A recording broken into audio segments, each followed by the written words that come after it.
नमस्कार, मी पंजाब डक 23-24 पर्यंत असंच राज्यामध्ये पूर्व विदर्भ, पश्चिम विदर्भ, दक्षिण महाराष्ट्र, उत्तर महाराष्ट्र, कोकणपट्टी, खानदेश सगळीकडे असं ढगाळ वातावरण राहणार आहे, म्हणून हा अंदाज सर्व शेतकऱ्यांनी लक्षात द्यायचा।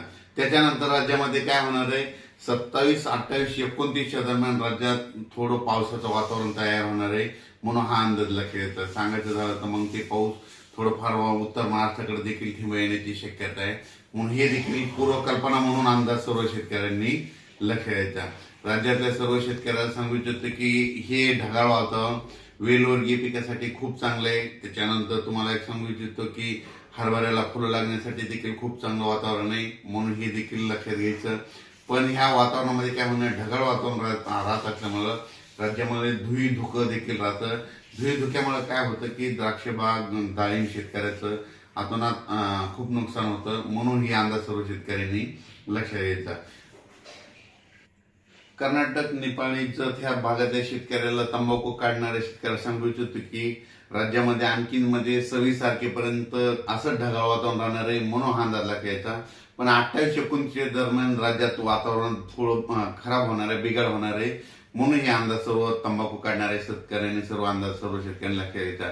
वीट उत्पादकांना देखील हा अंदाज लक्षात घ्यायचा, कारण की खूप काही असं मोठा पाऊस नाही, मागे जसा आलता ना तसा तुरळक ठिकाणी कुठेतरी थेंब येणार आहे, म्हणजे 28, 29, 30च्या दरम्यान, म्हणून हे अंदाज सर्व शेतकऱ्यांना लक्षात घ्यायचा। उत्तर महाराष्ट्रातल्या सर्व शेतकऱ्याला सांगू इच्छितो की 29-30च्या दरम्यान, 28-29-30च्या दरम्यान तुमच्याकडं थोडं जास्त खराब वातावरण होणार आहे, ढगाळ वातावरण राहणार आहे, म्हणून उत्तर महाराष्ट्रातल्या शेतकऱ्यांनी हा अंदाज लक्षात घ्यायचा।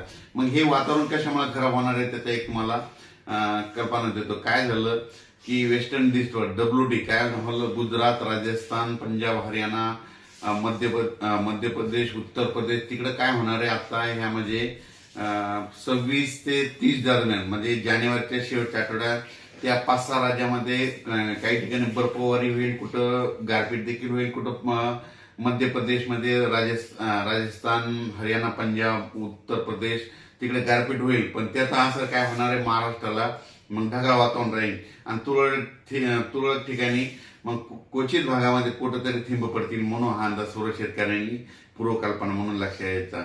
म्हणजे सांगायचं झालं तर मग फक्त महाराष्ट्रामध्ये ढगाळ वातावरण तुरळक ठिकाणी 28-29च्या दरम्यान कुठेतरी काही भागात अंशतः थेंब येण्याची शक्यता आहे, म्हणून हा अंदाज सर्व शेतकऱ्यांनी लक्षात द्यायचा। खूप काही असा सर्वदूर मोठा पाऊस नाही, फक्त मागे जशी परिस्थिती झाली होती तशीच परिस्थिती आता राहणार आहे, म्हणून हा अंदाज सर्व शेतकऱ्यांनी लक्षात घ्यावा।